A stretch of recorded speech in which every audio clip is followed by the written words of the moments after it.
right, Coach, man. Thanks for joining us tonight, man, on short notice. First of all, nothing but love for you, man, what you done for my family, and you blessed us, and what you do at that school and outside that school for a lot of people, man. Hats off to you, and thanks for you and what you and your wife do. To get into football now, man, how's it been this year? You know, new quarterback, some new faces. You lost a lot of talent last year. Uh, it played a heck of a schedule, probably the toughest schedule in all of football. Uh, how's it been adjusting to that, and having the bumps in the road that you've had this year? Well, we certainly knew that we had our work cut out for us this year. We lost 16 seniors, and 10 of them are playing next level, and that tells you a lot right there. We lost 80% of our offensive production, and we lost 8 guys on defense. So we have some talent in the wings, but they just hadn't played on those big stages, and and then we had 9 transfers come in from different places, and some of those guys can really play, but they just, it's just taken a while for them to learn our system and our culture, and what it takes to play week in and week out and kind of be the hunted, if you will. But and then you add, we've had, I counted the other night, we've had 23 kids that's missed 1 or more games due to injuries, and it's been challenging, but and I hate it. It's the toughest thing that you have to deal with as a coach, particularly the kids that have been knocked out for the year.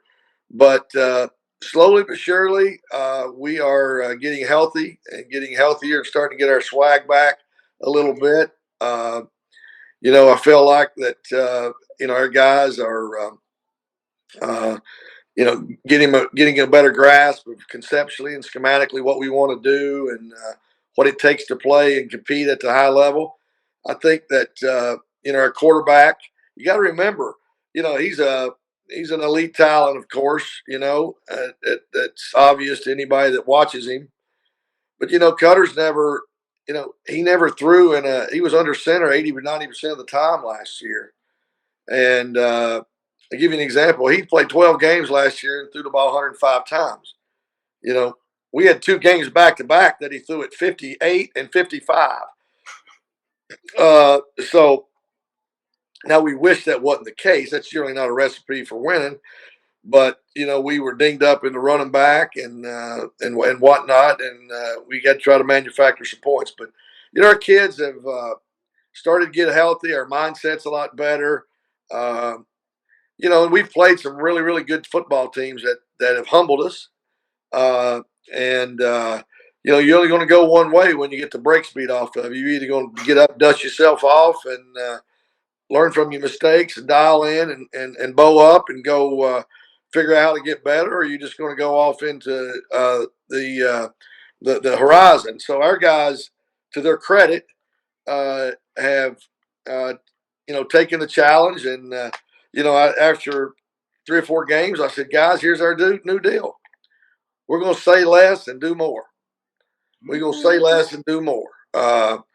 Coach, I even cut them out from doing I'm starting to let them back in a little bit, but I even cut them out from the hype videos. I shut it all out, I said, you cats want to get hype in the film room, get hype in the playbook, get hype on the practice field. So, but our guys have got a good group of guys. If somebody would have told me in week 3 going into week 2 going into Mercer, I had arguably one of the best quarterback rooms in the state. Yeah. Obviously, I had Cutter, and then right behind him, I had Drew Nevis. That's only lost 3 games at LCA, and 2 of them were in the state championship. Led us to 2 state championships, an elite talent. And then we had Saxton Howard, who's been in our system since he's in 4th grade, and just an exceptional athlete. And he was our 3rd quarterback. Well, the Mercer County game, week 2, we lose Drew to a strained meniscus. He's just now getting back. We've had him back the last 2 weeks, and he's starting to get in Drew form. But, we missed him for 9 weeks. And then the next week, Saxon Howard gets his against Belfry. He gets his shoulder collarbone broke in two, and he's out. We got him back last week, and then Cutter gets hurt, gets rolled up in the second series against Cal. Tried to gut it up, gets knocked out in the third. Early in the third, we're down to linebacker, who's a great athlete, Will Nichols, taking a snap since 8th grade. And then he cramps up. Now we're direct snapping it to Parker Cheney on the Wildcat against Cal. And, of course, we went into Catholic with the same quarterback scenario. And, Catholic's a good football team, and they wore us out. So, and then, of course, Pikeville, the same deal. But, we played some good competition. It makes us better. I'm going to continue doing that. Our schedule next year it makes this year's schedule look like a middle school schedule. But I'm telling you, all I ask our kids to do, the one thing that's helped us, though, that's been a bright spot in this, is through all these injuries, we've been forced to play a lot of people, maybe a little earlier than what we thought they were ready. Mm-hmm. But we've been able to get them out there in some primetime action, and many of them have built off of that. And now, we're 8 deep now going into playoffs in our receiver room. We got Jay Emerson, who's dinged up. He missed 3 or 4 games, and he's starting to get his mojo back. You've heard the old saying, you all probably heard me say it before, the 2 things that dies in November, dogs that plays in the road and teams that cannot run the football, So we have been really focused with our linemen and our schemes and getting our running backs dialed in. And last week we went for 200. The week before we were about $160. So the week before that we were over 100. So we're starting to get our offense to be a little more balanced defensively. We're playing very, very physical brand of football. We are getting after people. We're getting 11 halves of the football. We've kind of dummied it down a little bit and just getting it to where our guys just react instead of having to think so much. I think that's been a big help to some of these younger guys. And special teams, we were all over the place. The first 5 or 6 weeks special teams. And as you guys know, there's a reason they call them special teams, because they're special and they win and lose you a lot of football games. And we've gotten so much better in that. We've really taken pride in that. We've got some guys that have embraced their roles. And I think we've learned a lot more about a lot of kids, and kids are kind of meshing pretty well right now. And, we've got a tough path, though. We've got a very, very tough path for sure. Now, speaking of that, Coach, like you said, you've addressed everything I wanted to talk about. I wanted to ask you about, with all the injuries, playing the younger kids. So now it looks like you guys are full strength. You're getting ready for this playoff run. Really, like you said, you dialed them in. You got them ready to go. As a coach, what more can you really do to get ready for the playoffs? Well, we're just taking it one game at a time. Last year we knew our path would be, the last couple of years, we knew our path would be tough. It's always tough to get there. There's always games that everybody always has a tough bump in the road here and there. Most teams do. But we knew that, our margin of error was so great the last couple of years, with all the experience and talent that we had, we hadn't lost. You consider, we're almost at the end of year 4 and our combined record is 41-9. And, we played a tough schedule, and 2 of those losses were in the state championship. We've played, but it makes you better. And when I think about, what we've learned and the guys that have stepped up and the guys that have fought through adversity, the guys that have fought through depth chart movement, the guys that have accepted coaching.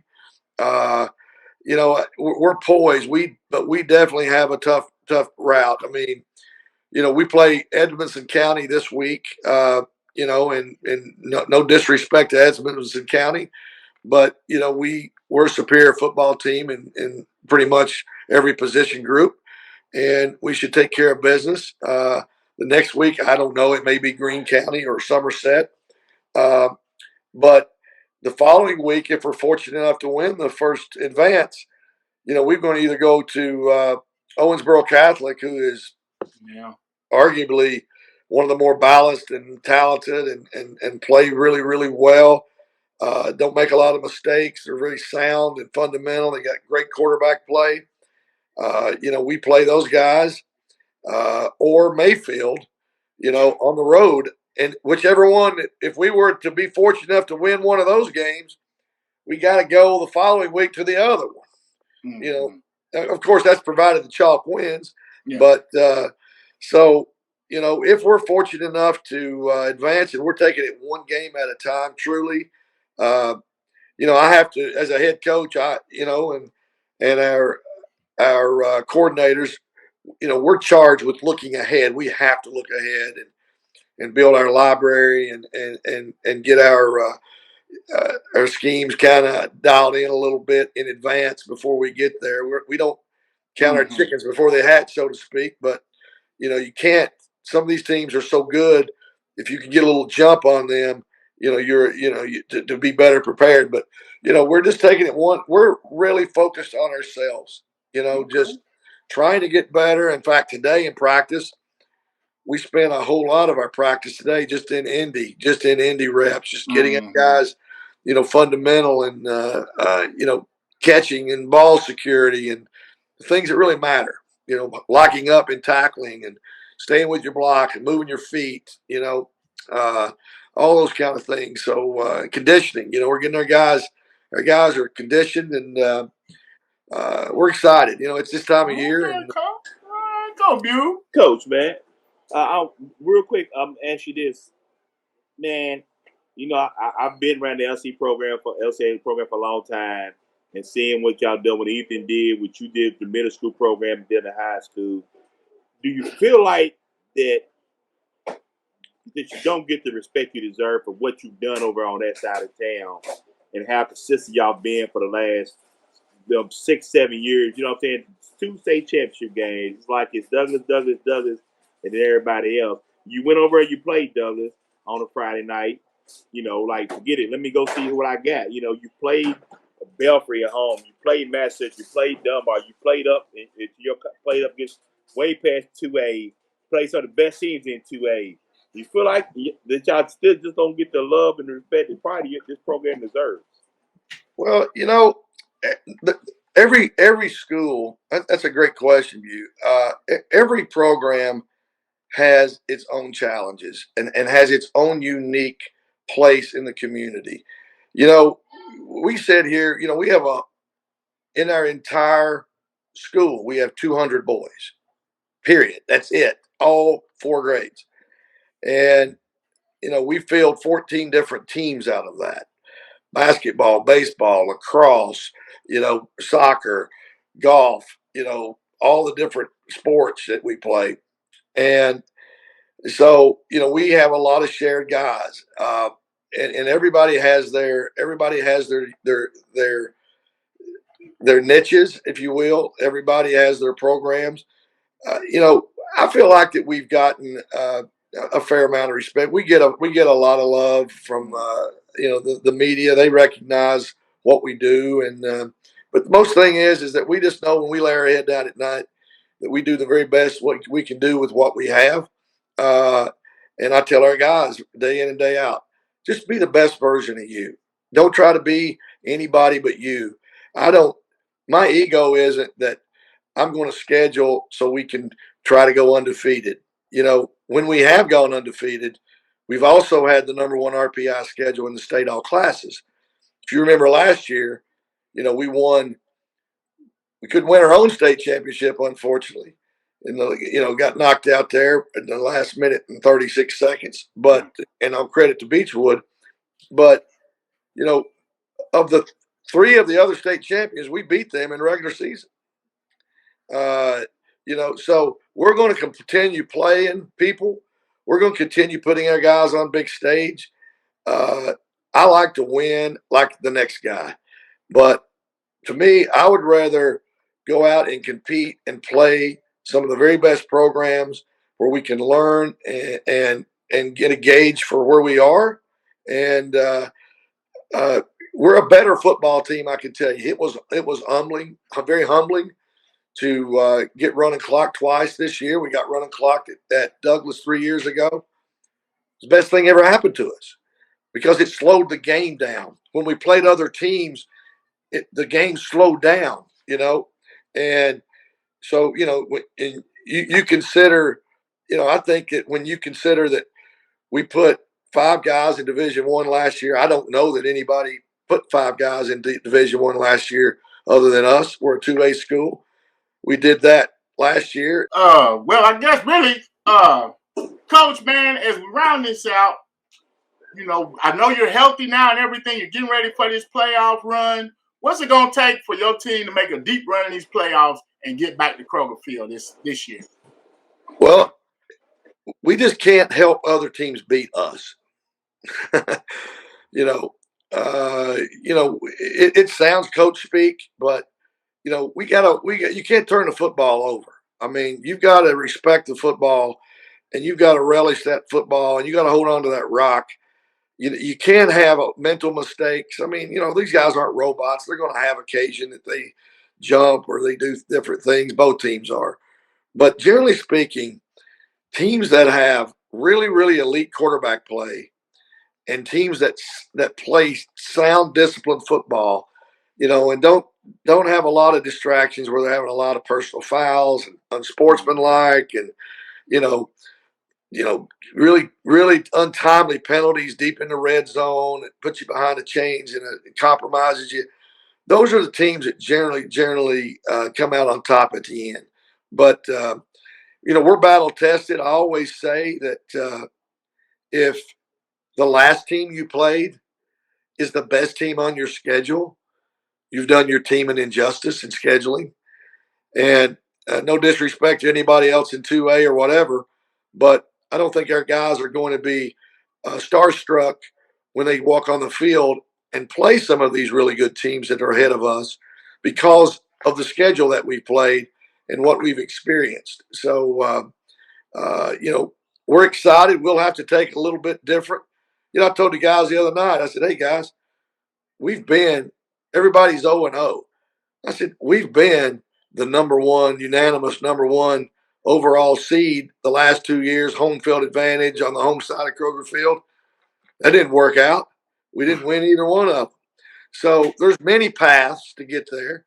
And, I like what's in our bus. I mean, I think our kids, if they play and do to their capability, we've got a legit shot to advance. All right, Coach. Coach B, you got anything else with Coach Doug? Coach. I know. I appreciate it. Sorry about being late, man. You jumping on late. Now, we appreciate the interview.